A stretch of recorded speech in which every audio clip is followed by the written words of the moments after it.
Shalom jemaat Tuhan, senang sekali kita bisa berjumpa lagi dalam acara Light of Revival, renungan firman Tuhan yang akan menuntun kita di sepanjang hari ini. Mari kita melihat bagian firman Tuhan yang akan kita renungkan bersama dalam Markus 9 ayatnya yang ke-23. Jawab Yesus, "Katamu jika engkau dapat, tidak ada yang mustahil bagi orang yang percaya." Jika engkau dapat. Kisah tentang Yesus mengusir roh dari seorang anak yang bisu ini diceritakan oleh kitab Markus setelah Tuhan Yesus mengajak Petrus, Yakobus, dan Yohanes untuk naik ke gunung dan melihat bagaimana Tuhan Yesus dipermuliakan di atas gunung, yang di dalamnya juga hadir Musa dan Elia. Kisah yang luar biasa bukan? Tetapi setelah itu Tuhan Yesus dan ketiga muridnya itu turun dari gunung dan mendapati ada satu masalah. Masalahnya adalah ke-9 murid Tuhan Yesus yang diminta untuk mengusir roh jahat dari anak bisu itu tidak dapat mengusir roh jahat itu. Lalu bagaimana nasib dari anak ini dan bagaimana respon dari Tuhan Yesus? Mari sama-sama kita renungkan. Ya, kisah yang pilu dihadapi oleh anak bisu itu.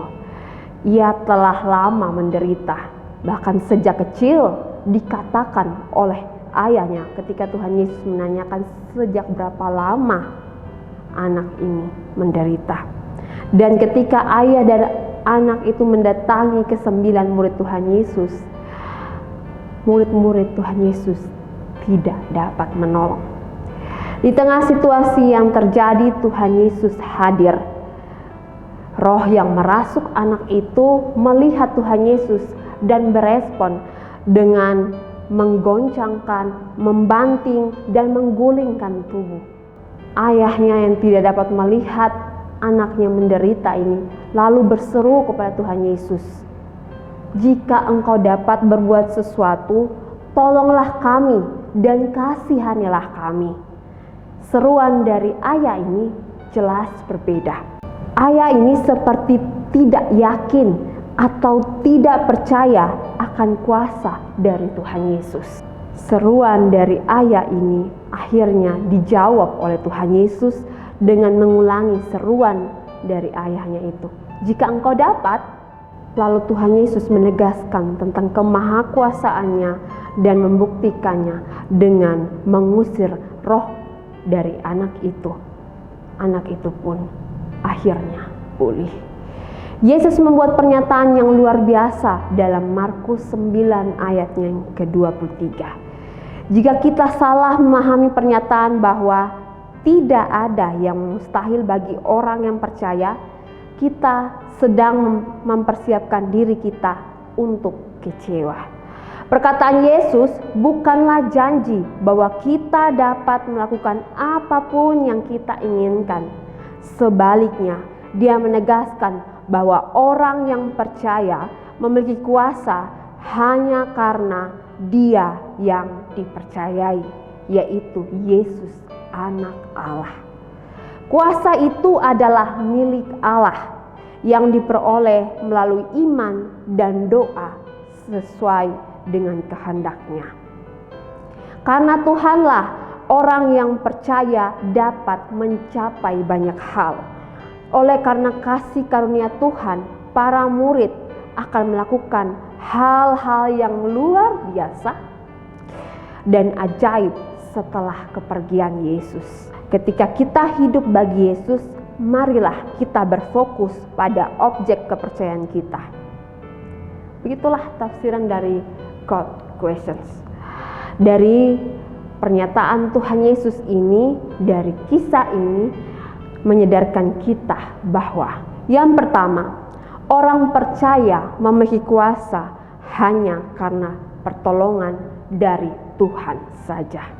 Dan itu hanya didapatkan melalui iman dan melalui doa yang sesuai dengan kehendak Tuhan. Oleh karena itu, jika kita dapat melakukan suatu pelayanan dengan baik, kita sampai menjadi berkat, atau melalui doa kita orang lain dapat tertolong, maka kita jangan pernah bermegah atau sombong, atau bahkan mencari pujian bagi diri kita sendiri.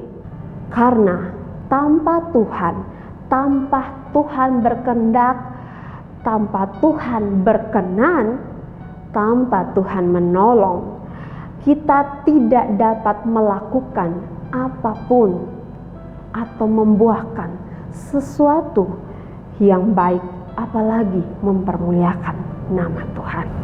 Kedua, yang perlu kita ketahui adalah dari kisah ini kita juga disadarkan tentang pentingnya doa, pentingnya meminta pertolongan dengan sungguh-sungguh kepada Tuhan, agar kita dimampukan untuk menjalankan, agar kita dimampukan untuk melakukan pelayanan demi pelayanan yang Tuhan percayakan kepada kita.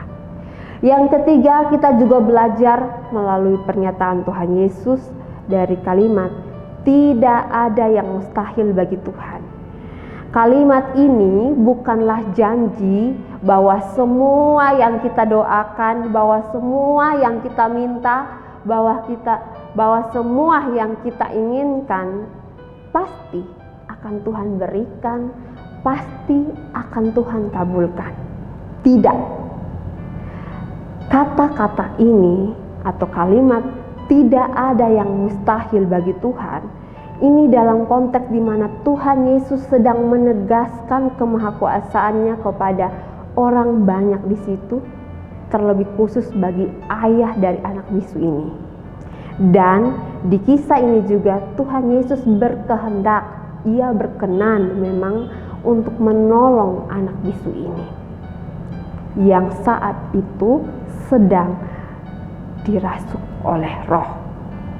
Jadi kalau kita berdoa meminta pertolongan Tuhan, kita berdoa meminta sesuatu kepada Tuhan, berseru kepada Tuhan, kalau Tuhan berkehendak, kalau Tuhan berkenan untuk menjawab doa kita tersebut, maka pasti kita akan mendapatkannya. Tapi jika Tuhan tidak berkenan, Tuhan tidak berkehendak, maka Tuhan pasti akan memberikan yang terbaik sesuai dengan rencananya bagi kita semua yang percaya padanya. Biarlah renungan singkat ini dapat memberkati kita semua dalam perjalanan rohani kita masing-masing. Mari kita satu di dalam doa. Ya Tuhan Yesus, kami datang kepadamu Tuhan. Kami bersyukur buat renungan singkat yang kami dapat di pagi hari ini.